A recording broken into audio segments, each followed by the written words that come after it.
Então, eu vou te apresentar os 3 pilares do QI financeiro. Sempre fui muito didático, eu quero que você construa isso, né? Você aprenda, eu não vou ficar repetindo um monte de frase pronta aqui, frase feita, frase de efeito. Eu quero que você construa, existe um QI financeiro, toda pessoa tem o seu QI financeiro.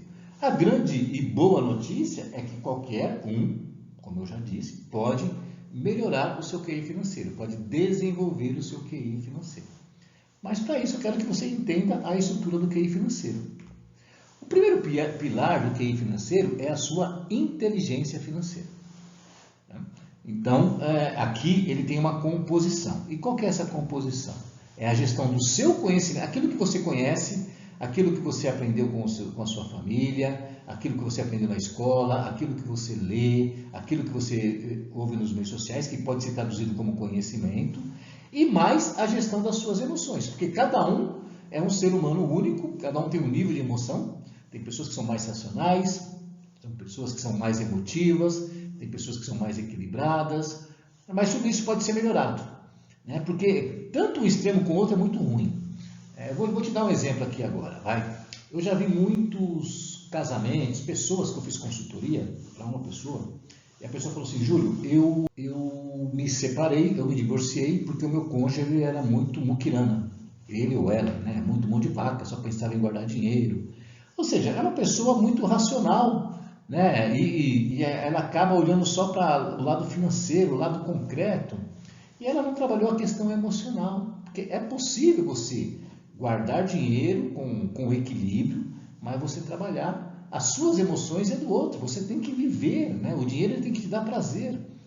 Tem pessoas que se tornam, né, bastante gastonas, né, bastante desprendidas do dinheiro por questão das suas emoções, né? O que ela trouxe da sua infância, ela assimilou como não, é assim, eu não passo vontade, e eu não seguro meus impulsos.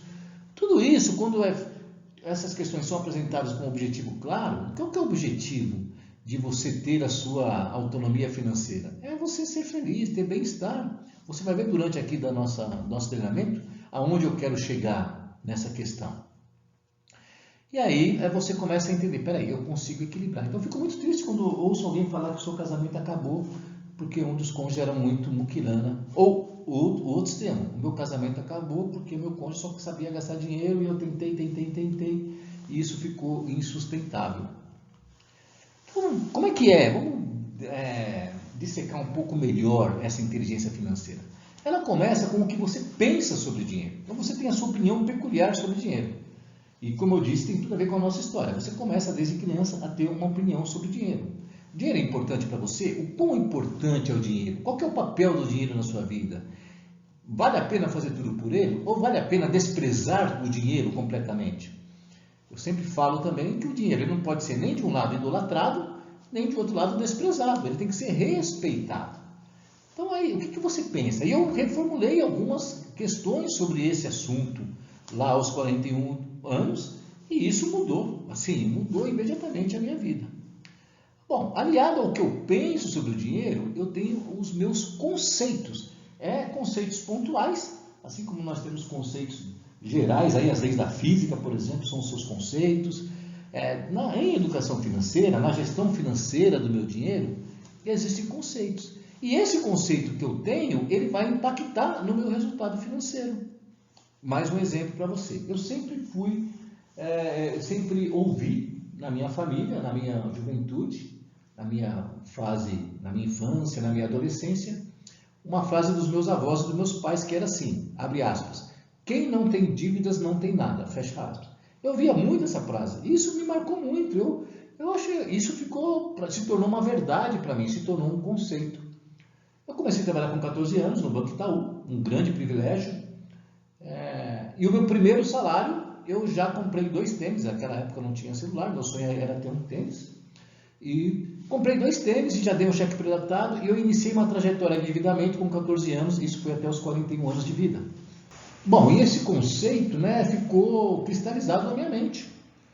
E aí eu iniciei essa trajetória, e essa trajetória de endividamento, não só de endividamento, de gastar dinheiro sem pensar, né, de fazer dívida sem fazer planejamento, sem ter uma organização financeira, sem imaginar que poderia comprar as coisas sem ter dívidas, né? Foi fruto, grande parte, né, desse conceito. É claro que meus pais, meus avós não tinham educação financeira, eles não fizeram por maldade, mas eles tinham ali aquela convicção, aquela ideia, aquele conceito, e eles repetiam.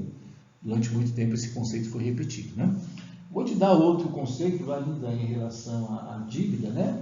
Existem pessoas que falam que existe dívida boa. Não, dívida boa. Sim, existe dívida boa, mas dívida boa ela é válida para uma minoria das pessoas. Porque a maioria das pessoas não está preparada para fazer dívida, como eu não estava. Então, existem conceitos que não são muitos, olha que interessante. Existem os conceitos universais da educação financeira, que são poucos, mas quando eles aplicados, eles levam você ao enriquecimento. E são esses conceitos que os milionários aplicam e que estão acessíveis a você, a mim, a qualquer pessoa. Ok, vamos continuar construindo essa questão da inteligência financeira. Existe mais um outro fator aqui, que é quais são as suas crenças culturais, religiosas. Então, existe uma proximidade entre o que é conceito e o que é crença, né? Mas a crença, eu diria, vamos pegar a questão da crença religiosa, ela tem esse aspecto, né, da religião, das nossas crendices. Eu vou passar aqui e compartilhar com você a minha experiência sobre uma crença religiosa que eu tinha também. Minha avó nos levava para a igreja na adolescência, e eu sempre ouvia aquele versículo, acho que está em Mateus, que fala o seguinte, né? É mais fácil um camelo passar por um buraco de uma agulha do que um rico entrar no reino dos céus. Quando eu vi esse versículo ali na minha adolescência, meus 14, 15 anos, eu ficava assustado, porque eu tinha uma vida de pobreza, né, de limitação financeira, e eu queria, quando começasse a trabalhar, ganhar dinheiro, dar tudo de melhor para os meus pais, para mim, eu queria enriquecer. Mas eu estava ali adorando a Deus, me relacionando com Deus, e eu estava aprendendo os princípios de Deus. E eu ouvi aquilo, qual que é a mensagem? Como os líderes falavam de maneira enfática, né, como se riqueza fosse algo, sabe, do mal. A riqueza não é do mal. O amor à riqueza é do mal, né? E você vê uma distorçãozinha, uma má colocação, colocou em mim um grande dilema. Havia uma grande dúvida, puxa, eu quero tanto ficar rico, mas se eu quero ser salvo, eu quero ter um relacionamento com Deus, parece que Deus não gosta de dinheiro, então tem que ser pobre. Isso gera uma confusão na sua mente e você vai falando, durante a sua trajetória de vida, um monte de abobrinha, um monte de besteira. E isso vai impactar no seu resultado financeiro, porque isso está dentro do seu QI financeiro. O QI financeiro é o que está na minha mente, né? Em mim como pessoa, na verdade, não só na minha mente, está na minha mente, nas minhas emoções, mas eu vou externando isso aí, e aí ele vai se tornar o meu resultado financeiro. E existe um outro elemento, que são os meus valores, os meus princípios éticos, a minha integridade, a minha honestidade, a maneira como vou dar um exemplo aqui. Tem pessoas que até acumulam riqueza, mas acumulam riqueza na base da exploração dos pobres ou de pessoas com mais limitações. Será que isso é saudável? É evidente que o princípio, né, a integridade da pessoa é muito pessoal. A gente não é obrigado ninguém a ser honesto, por exemplo. Tem pessoas que adquirem riqueza com desonestidade, né, fazendo falcatruas. Então, quais são seus valores? Né? Para mim, é claro que eu quero ter riqueza, mas sem abrir mão dos meus valores. Do amor ao próximo, da generosidade, do compartilhar, né, do ser grato, né, de ter uma posição com a sociedade e de ser honesto, de ser íntegro. Então, esses pilares aqui, ó, da inteligência, eles são muito fortes e você tem o seu. Agora, eu posso te dizer com toda a propriedade, você pode melhorar. Você pode aperfeiçoar o pilar da sua inteligência financeira e só isso já vai ter uma mudança exponencial na sua vida financeira. Se você usar apenas a evolução deste pilar, a sua vida financeira já vai mudar. Então, repense, né? Como é que está a sua inteligência financeira e trabalhe para essa mudança. Ora, mas você tem um segundo pilar do QI financeiro, que são o quê? As ferramentas financeiras. Eu sempre falo que a educação financeira é muito prática. As pessoas falam muitos conceitos e não colocam em prática. Então, muito blá blá blá, sabe? Muita abobrinha. Lê muito livro aí, clássico aí dos gurus de finanças, e ela fica falando, não, eu preciso fazer o dinheiro trabalhar para mim. Eu sempre digo, eu sempre levei muito tapinha nas costas nas minhas palestras. Já fiz tanta palestra em tantos lugares, E é muito interessante. Eu sei que no final da palestra, principalmente quando a palestra é presencial, as pessoas vêm te cumprimentar, vêm comprar um livro seu, e aí as pessoas, não, Júlio, realmente a educação financeira é muito importante, muito importante. E aí fica elogiando, mas são pessoas que no dia seguinte, ela já jogou no lixo tudo aquilo que eu falei para elas e está aplicando tudo que é de errado de educação financeira. Tudo aquilo que eu disse para ela ali, elas vão aplicar. Aliás, saiu de casa ali, saiu da palestra, elas já estão jogando no lixo aquele conhecimento. Então, assim, é o tapinha nas costas. É como aquela pessoa que fala, não, é preciso ter uma alimentação saudável. E ele toma uma Coca-Cola de 1 litro na hora do almoço. Não, é preciso ter realmente uma vida que não seja sedentária. Mas ele vai na padaria que fica a 300 metros de casa e ele vai de carro. Então a pessoa fala da boca para fora. Então o seu QI financeiro ele é composto de um elemento subjetivo, ok? Intelectual, emocional, mas ele tem um elemento prático. É aí que a coisa começa a fazer diferença. E quais são essas ferramentas financeiras? São ferramentas que te permitem os seus registros e as suas projeções financeiras. Já fiz tanta consultoria e assim, muitas pessoas não têm um registro financeiro, não organizam suas finanças de maneira registrada. E até os que têm o registro financeiro, o registro financeiro ele é incompleto, ele é impreciso, ele é mal feito, ele é uma cópia que ele pegou na internet. Então eu tenho, até não coloquei ali na minha relação de produtos que eu já fiz, de treinamentos, eu tenho um treinamento exclusivo exatamente sobre ferramentas de organização e planejamento financeiro. Quando você atua, se você tem uma organização e planejamento financeiro, você dá uma aperfeiçoada, uma melhorada nesse modelo de controle financeiro, ele faz uma diferença tremenda no seu resultado. Tanto é que eu faço uma primeira sessão de consultoria, eu já dou a minha ferramenta para a pessoa, eu mostro para ela fazer uma transfusão de onde está o registro dela para o nosso, e no outro dia a pessoa fala, puxa Júlio, essa maneira de organizar as informações ela é muito poderosa. Então a gente quebra com conceitos tradicionais, e aí vai mudando, tá? Então você precisa ter. E quais seriam esses registros? Primeiro você tem que ter um orçamento financeiro, que é o que nós chamamos, eu não gosto do termo orçamento financeiro, é um controle financeiro pessoal e familiar, que vai ter ali as suas receitas e as suas despesas, ok? O que entra e que sai de maneira simples.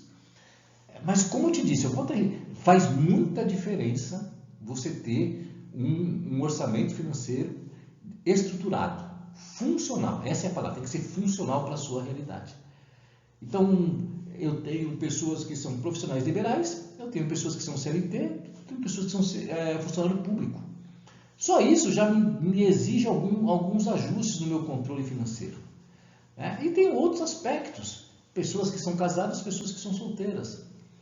Uma série de questões. A própria estrutura e organização. Então eu vou lá na internet, baixo uma planilha pronta, eu faço daquele jeito, ainda faço o que eu chamo os puxadinhos, faço algumas adaptações, e aí eu não vejo muita evolução. Então eu preciso me aperfeiçoar nesse aspecto, de desenvolver um bom orçamento financeiro.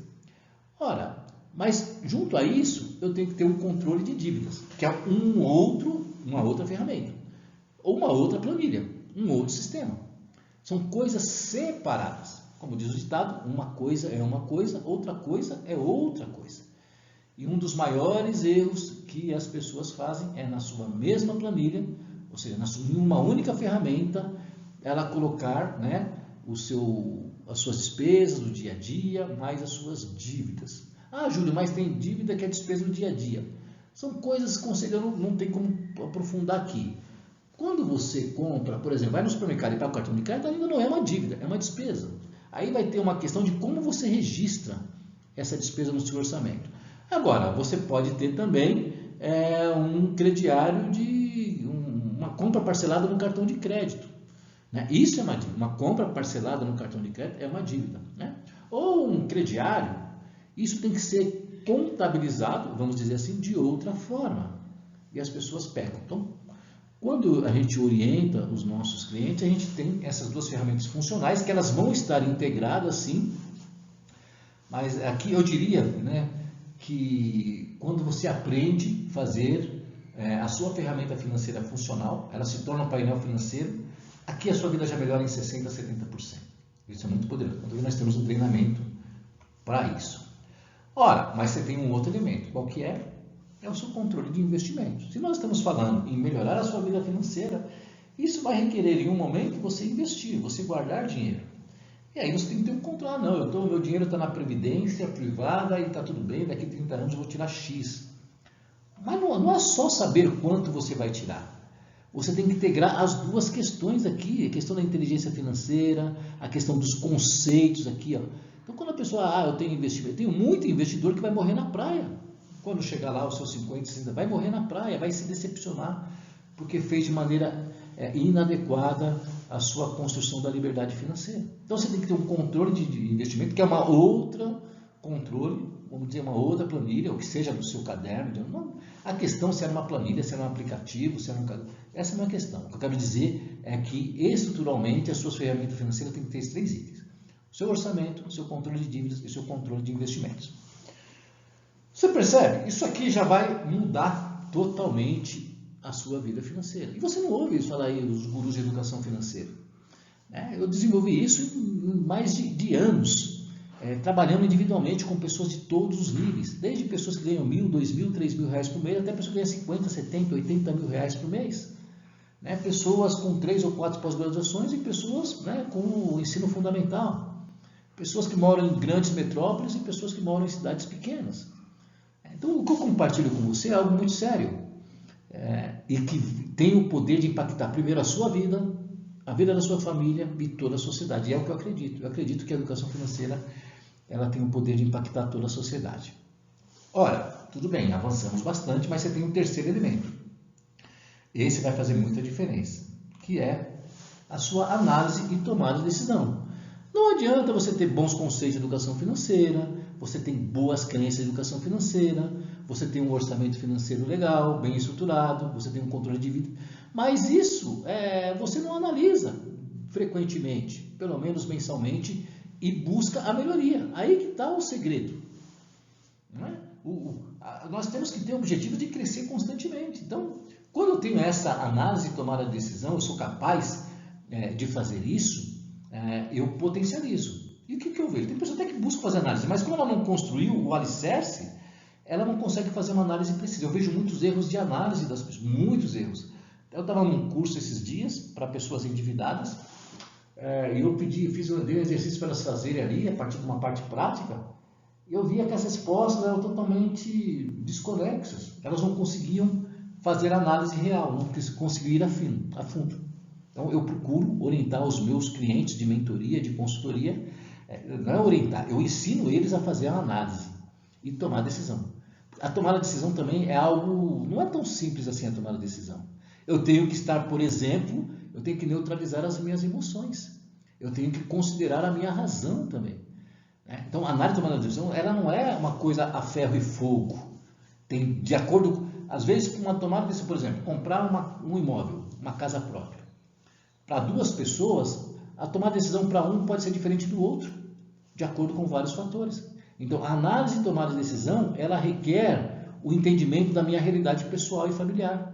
Então, quando tem gente que fala, não, você não tem que ter casa própria, você tem que alugar uma casa própria, porque você aluga com menos dinheiro do que você pagasse uma prestação, e aí você investe o dinheiro e tal. Isso é muito relativo. Ou investe também. Não, eu não abro mão de ter a minha casa própria, porque casa própria dá segurança, morar no que é meu. Para algumas situações, não vale a pena ter uma casa própria. Então, a análise de uma decisão, ela é constante no meu dia a dia e ela potencializa o meu enriquecimento. Mas, de maneira geral, eu saber quais são meus resultados financeiros. Então, no final das contas, se eu estou falando de QI financeiro, não é questão filosófica, não é ter um certificado, o meu QI financeiro é 430, o QI financeiro do fulano é 580, não é isso, não é medir o seu QI financeiro, é que o seu QI financeiro, uma vez aperfeiçoado, ele deve te levar a melhores resultados financeiros. E você tem que evoluir paulatinamente, não precisa se tornar milionário em 1 ano, 2 anos ou 10 anos. Agora, o ideal é que você saia do seu estágio atual e melhore. E sempre parte de uma análise objetiva. Quais são meus resultados financeiros? E aí a pergunta básica é quando você olha para suas ferramentas financeiras, olha para os seus comportamentos, as suas atitudes, os conceitos que você alimenta hoje, eu estou gastando meu dinheiro com sabedoria? É muito comum, pessoas elas chegam até mim e elas falam, puxa, Júlio, eu sinto que eu não estou gastando com sabedoria, eu preciso de orientação, eu não sei onde eu estou errando, então me ajuda. Eu fico confuso, porque uma pessoa fala de uma forma, a outra, meu cônjuge fala de uma forma, meu pai fala de outra, as pessoas são bombardeadas por diversos conceitos, por diversas crenças, e aí eu tenho que ter a minha convicção, a minha opinião própria, mas tem a ver com o que eu quero da minha vida. Como eu disse, você não quer ficar milionário, você acha que ter essa vida, trabalhar, pagar contas é normal, é o meu destino, está tudo bem. Mas quando você se faz essa pergunta e você vai para as suas ferramentas, analisa como é que é o seu comportamento no dia a dia, você vai ter uma resposta. Se está gastando com sabedoria ou se não está gastando com sabedoria. A partir daí você faz outra pergunta. Então, tá bom, o que eu posso fazer para melhorar? Mesmo que você veja que está gastando seu dinheiro com sabedoria. Mesmo assim, é possível fazer algo que eu possa melhorar, que não sacrifique outras coisas da minha vida? Então, é claro que você não pode ser uma pessoa obcecada por dinheiro, que só pensa em dinheiro, mas aquele ditado, sempre é bom melhorar um pouquinho, onde eu posso melhorar? Então, você faz essa análise e aí você age. Esses são os 3 pilares do QI financeiro. Esses 3 elementos compõem o QI financeiro. Acho que eu poderia parar aqui esse treinamento. Eu tenho certeza que você já mudaria, eu acho que você já mudou as suas opiniões sobre dinheiro. E aí fica a minha pergunta, para a gente acabar concluindo. Você quer desenvolver o seu QI financeiro? Eu tenho certeza que você já desenvolveu, na verdade. Já desenvolveu. É praticamente impossível você não ter passado aí esse tempo aqui me ouvindo e você automaticamente não ter revisto alguns conceitos, algumas crenças, algumas ideias, tendo tido alguns insights, e aí você deverá sair muito melhor daqui. Mas você quer melhorar mais ainda? Essa é a minha pergunta. Então vá buscar. É possível. Existem maneiras no mercado aí, com livros, com cursos, com vídeos, mas busque o desenvolvimento do seu QI financeiro. Se você quiser desenvolver conosco, então eu tenho uma mentoria específica como desenvolver o meu QI financeiro. Então eu trabalho individualmente com cada aluno, conheço o contexto, e aí a gente inicia. É uma mentoria muito objetiva, não dura mais, não precisa mais de 90 dias, porque eu entrego para você o passo a passo, as ferramentas, as orientações, e você vai. Claro que meus alunos, depois de um tempo, continuam me contatando, mas eu não gosto de ficar, precisa de ser um ano, não sei, não precisa. Eu sou muito objetivo e, na verdade, não é só que eu seja objetivo, já se validou esse processo. A maioria das minhas mentorias financeiras demoram 30 a 45 dias, que é suficiente para eu ensinar o meu aluno a aplicar, ter resultado e se sentir seguro para seguir adiante. Então você vai fazer contato nesse WhatsApp e aí você vai escrever primeiro: estou assistindo um treinamento, como desenvolver o seu QI financeiro, desculpa, eu errei ali. Então você vai escrever: estou assistindo, vai me dizer qual que é o seu nome, em qual cidade você mora, só para eu saber. Tem alunos em todos os estados brasileiros, em outros países, então qual cidade você mora, qual a sua atividade profissional, se você é CLT, registrado em uma empresa, é um autônomo, é um funcionário público, é um empresário, é um profissional liberal, esqueci de colocar aí. Você vai me dizer se essa mentoria é individual, é para você e para o seu cônjuge, ou até para você, seu cônjuge e seus filhos. Eu já fiz mentorias para toda a família, é muito legal, é muito gratificante fazer esse tipo de trabalho. E vai me relatar, fala para mim quais são os principais motivos que te levou você a buscar essa mentoria financeira. Cada um tem motivo específico, só para eu te conhecer, ok? Entender já um pouquinho, em vez de fazer perguntas, já me manda isso.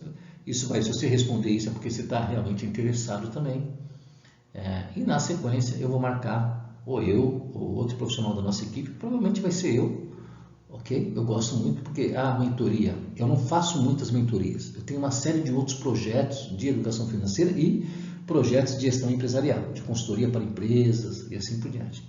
Então eu distribuo as minhas atividades em várias ações. Então eu tenho aí em média 3 a 4 mentorias por mês para poder trabalhar com cada aluno de maneira muito paulatina, Eu não sei, tem alguns projetos surgindo aí que talvez até eu limite a oferta de mentorias no futuro. Mas Por enquanto ela está disponível, eu tenho muito prazer, muita alegria em trabalhar essa questão com vocês.